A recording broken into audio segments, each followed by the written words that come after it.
Next इसमें जो case law है वो है क्वींस एजुकेशन सोसाइटी का। क्वींस एजुकेशन सोसाइटी का जो केस है that is based on section number 1023C। 1023C की अगर अपन बात करें तो वहाँ पे आता है एग्जम्पशन। एग्जम्पशंस उन एजुकेशनल इंस्टीट्यूट को यहाँ पे मिला है जो कि solely for the purpose of education है और जिनका annual receipts are below ₹1 crore.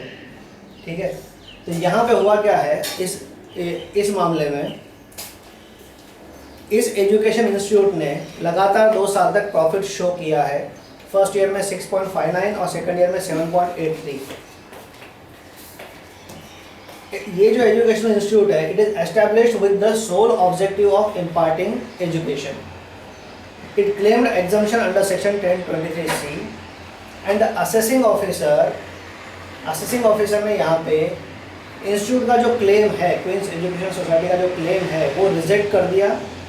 और ग्राउंड क्या दिया कि रिजेक्शन का ग्राउंड ये है कि you are making profits and there is imparting education is not the sole motive behind running the institution.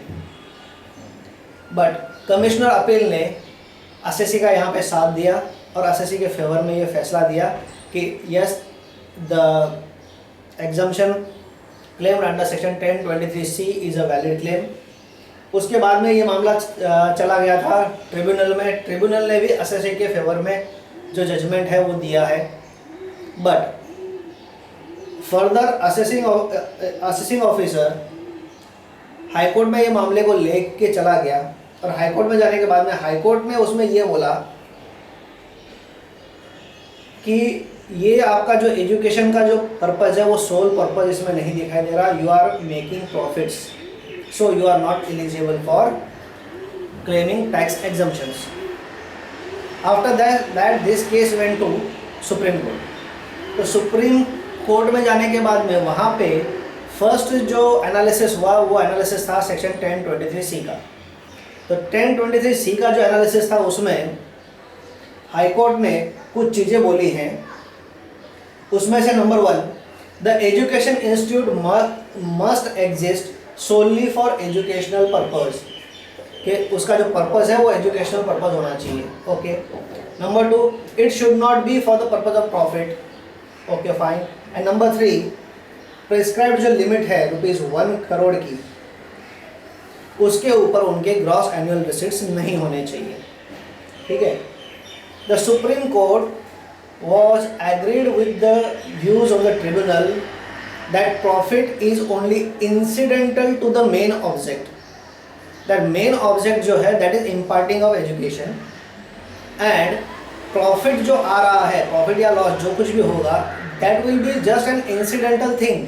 Because जब आप कोई एक्टिविटी कर रहे हो तो उसका एक्टिविटी का मोटिव जो है वो एक्टिविटी के सोल पर्पज से देखा जाना चाहिए। इंसिडेंटली वहाँ पे फीस जो चार्ज हो रही है या उससे कोई अगर प्रॉफिट आ रहा है तो that is not the object. Object is spreading education. If there is no surplus arising out of difference between receipts and outgoings, that is expenses, the trust will not be able to achieve its objective. अब यहाँ पे supreme court ने एक view ये भी लिया कि अगर किसी को कोई काम कंटिन्यूसली करना है, जैसे अगर आपको दान धर्म भी अगर कंटिन्यूस करना है तो दान धर्म के लिए भी पैसा आना चाहिए।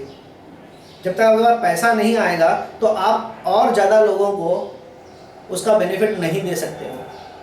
तो अगर ज़्यादा लोगों को बेनिफिट देना है तो कुछ ना कुछ प्रॉफिट एलिमेंट या सरप्लस आना ज़रूरी है। The trust will not be able to achieve the objectives. An education institute cannot be run in rented premises for all the time and without necessary equipment. ये उन्होंने एक अच्छा पॉइंट बोला कि ऐसा तो हो नहीं सकता कि अनलिमिटेड समय के लिए आप एजुकेशन इंस्टीट्यूट जो आप रन कर रहे हो वो एक किराए के मकान में ही उसको आप कंटिन्यू कीजिए, या फिर जो इक्विपमेंट की ज़रूरत है वो इक्विपमेंट भी मत लेके आइए। क्योंकि अगर कुछ अच्छा आपको करना है तो होगा क्या कि आप स्कूल अगर चला रहे हो तो स्कूल की आप बिल्डिंग भी बनाना चाहोगे ताकि आप अच्छी फैसिलिटी लोगों को दे सको। साथ में आप ये भी उसमें कोशिश करोगे कि अच्छे से अच्छा इक्विपमेंट हो स्कूल में, तो ये इक्विपमेंट्स के लिए, बिल्डिंग के लिए फंड्स की रिक्वायरमेंट होती है, और स्टाफ जो है, स्टाफ को रखने के लिए, स्टाफ को ट्रेन करने के लिए भी रुपए पैसे की जरूरत तो आने वाली है। The assessee is not getting any financial aid or assistance from the state government, from the government or other agencies. Therefore, to achieve the objective, it has to raise its own resources. However, such surplus would not come within the ambit of denying exemption under section 1023C, क्योंकि 1023C में ये कहीं नहीं बोला है कि आप profit earn नहीं कर सकते। तो वहाँ पे ये बोला हुआ है कि profit making is not your aim, but profit हो नहीं सकता है, ऐसा नहीं बोला हुआ है। Further, apex court made reference of Surat art silk cloth manufacture association, and एक और मामला था American hotel and lodging association education institute. तो ये जो एस्टैब्लिश्ड जो केस लॉज थे उसका रेफरेंस उन्होंने वहाँ पे लिया है, और उसके बाद में उन्होंने ये बोला है कि 1023 के मामले को अगर आपको असेस कभी भी किया जाना है तो उस टाइम पे where an educational institute carries on the activities of education primarily for educating people and the fact that it makes a surplus does not lead to the conclusion that it ceases to exist solely for the educational purpose, because an institution for the purpose of making profit, उसको आप ये नहीं बोल सकते ये profit making के लिए ये इंस्टीट्यूट चलाया जा रहा है। द प्रीडोमिनेंट ऑब्जेक्ट जो है, the purpose of education should not be submerge by a profit making motive. A distinction must be drawn between making of surplus and an institution being carried on for profit. अब इसमें एक चीज़ को ध्यान में रखना है, यहाँ पे जो शब्द यूज हुए हैं वहाँ पे अपने को फ़र्क किस चीज़ में करना है। A distinction must be drawn between what, making of surplus, कि सरप्लस फंड आया ये एक अलग चीज़ है, and institution being carried on for profit, कि प्रॉफिट के लिए चलाया।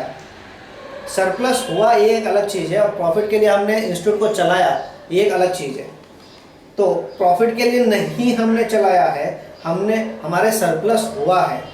merely because imparting of education result in making a small profit, it cannot be inferred that it becomes an activity for profit.